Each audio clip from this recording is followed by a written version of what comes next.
Mga kabayan, breaking news, Japan at Amerika magsasagawa naman ng malawakang pag-resback upang i-counter ang mga pagmamalabis at mga banta na dinudulot ng China, partikular na sa Indo-Pacific region. Estados Unidos sisiguruhin daw na gagawing impyerno ang bansang China. Hukbong pangdagat at mga eroplanong mandirigma ng Australia, Japan at Amerika sumugod na sa West Philippine Sea para suportahan ang Pilipinas laban sa mga aksyon ng bansang China.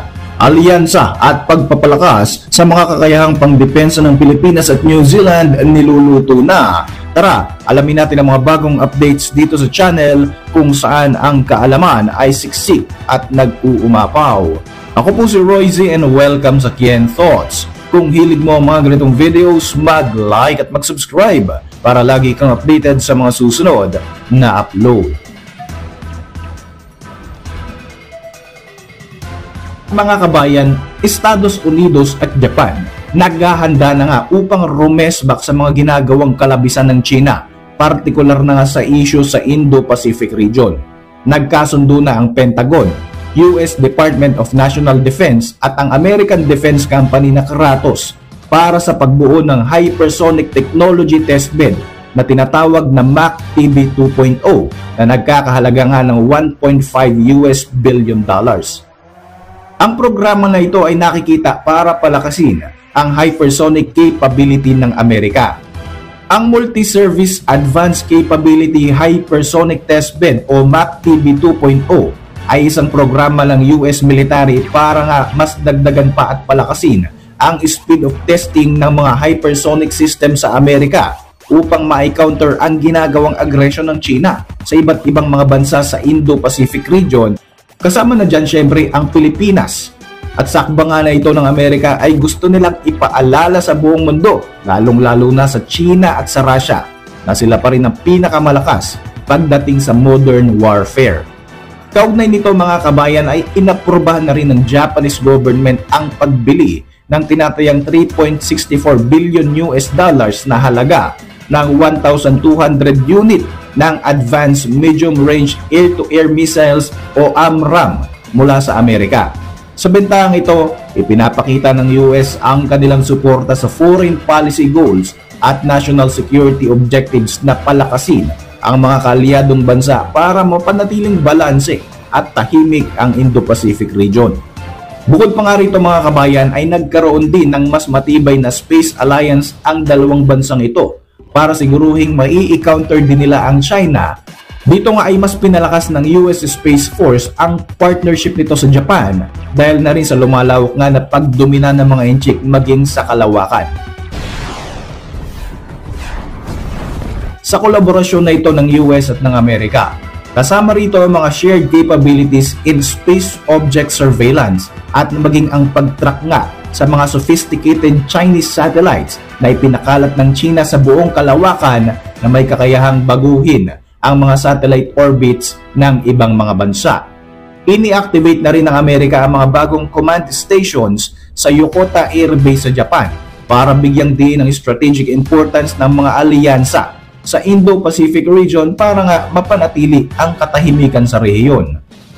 Naglunsad naman ng mga barko at eroplanong mandirigma ang Pilipinas, Australia, Japan at Amerika patungo sa exclusive economic zone ng ating bansa sa bahagi ng West Philippine Sea para ipakita ng ating mga kaalyado ang kanilang pagsuporta sa Maynila dahil pa rin sa mga harassment and provocative actions ng bansang China at sa kagustuhan nga ng mga bansang ito na palakasin ang regional and international cooperation para sa ligtas at bukas na Indo-Pacific. Nagsama-sama ang mga assets ng apat na mga bansa para masisigurong magkakaroon tayo ng interoperability at maayos na kooperasyon bilang paghahanda sa mga banta ng China.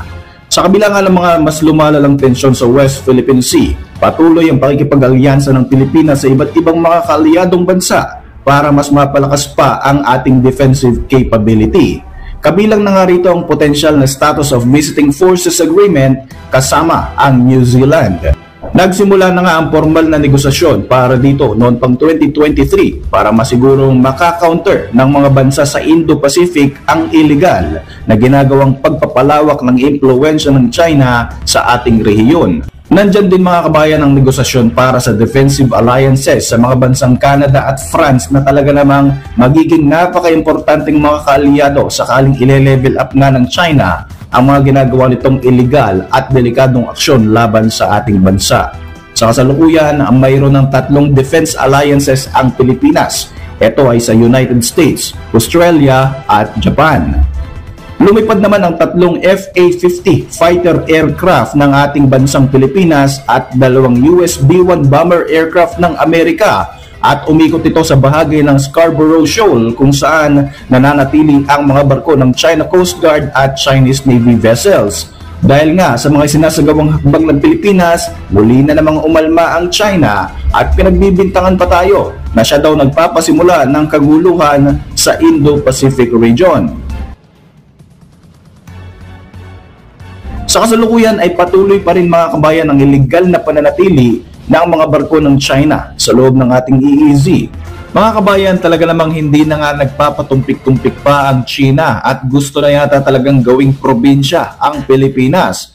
Mabilis talaga ang karma. Heto na nga ang ganti ng Amerika at ng bansang Canada laban sa China.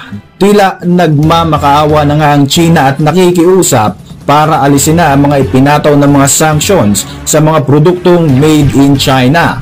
Hindi inasahan ng bansang China ang mga problemang kanilang kinakaharap sa kasalukuyan dahil nga sa mga sanctions o kaparusahan na ipinataw sa kanila na talaga namang nagpapalubog na sa kanilang ekonomiya. Heto na nga at nagmamakaawa na ang People's Republic of China para alisin na ang mga sanctions na ito. Marami na ang mga naglalakihang kumpanyang nag-alisa na at marami pa nga ang planong sumunod pa. Ipinataw ng Amerika at ng bansang Canada ang 100% tariff sa mga Chinese-made electric vehicle, iron, aluminum at iba pa mga produktong made in China. Sa ginagawang ito ng mga bansang Amerika at Canada, talaga namang bubulusok pababa ang Chinese economy na nagiging pangunahing target na nga ng mga kaalyadong bansa ng Pilipinas. Kamakailan lang ay nanawagan na nga ang Beijing sa Washington DC na alisin na ang mga ipinataw nitong sanksyon sa mga produkto na galing sa kanilang bansa. Dahil sa mataas na buwis na ipinapataw ng US at maging ng Canada at ng iba pang mga bansa sa produkto na galing sa China, nagiging malaking dagok ito sa kanilang ekonomiya. Alam naman natin na isa sa bumubuhay sa ekonomiya ng isang bansa ay ang maayos na kalakalan at ang pagpasok ng investment mula sa mga dayuhang bansa. Hindi lamang ang US at ang Canada ang nagsasagawa ng sanctions na nakakaapekto sa ekonomiya ng bansang China. Maging ang European Union ay nakikisali na rin. Matigas ang paninindigan ng organisasyon na ito sa pagkondena sa mga marahas na aksyon ng PRC at hinihikayat ito na sumunod sa international law, partikular na sa United Nations Convention on the Law of the Seas. Ayon sa EU, ang ginagawang aksyon ng China ay labag sa batas ng international waters. Signatory ang China sa UNCLOS kaya't dapat ay naiintindihan ng bansang ito na mali ang kanilang ginagawa at maaari raw itong humantong sa kaguluhan sa Indo-Pacific region sakaling hindi nito itigil ang mga hakbangin laban sa Pilipinas. Samantala, siguradong magwawala ang China sa ginawang hakbang na ito ng Australia. Sa ulat nga na inilabas ng Washington Post, inialok na ng Australia sa Estados Unidos ang kanilang Northern Military Base upang gumawa ng isang potensyal na base para sa US Air Force malapit sa Southeast Asia sakaling sumiklab ang digmaan laban sa China. Sa kasalukuyan ay tuloy-tuloy ang expansion sa mga runways ng Royal Australian Air Force Tyndall Base para magkasya dito ang pinakamalalaking eroplanong pandigma ng Amerika, kabilang na nga B-52 bomber. Gumagawa na rin ng mga malakihang fuel depots at mga munition bunker sa mga military bases na ito. Ang RAAF Tyndall Military Base sa Australia ay may layo lamang na 2,000 miles sa West Philippine Sea kung saan napapadalas nga ang girian sa pagitan ng China at Pilipinas. Ayon naman sa Australian Defence Ministry, ang mga aksyon na ito ay upang masigurong mapipigilan ang mga posibleng kaguluhan sa bahagi ng Indo-Pacific region at mapanatili ang seguridad at kapayapaan dito. Dagdag pa rito, ini-upgrade na rin ng Australia ang marami sa mga World War II era na military bases sa bahagi ng northern part ng kanilang mga bansa at sinusuportahan naman ito ng Amerika. Hindi lingid sa karamihan na mas pinalakas ng United States ang defense cooperation sa mga bansa kagaya ng Japan at Pilipinas na ang layunin nga ay upang labanan ang mga agresibong aksyon ng People's Republic of China.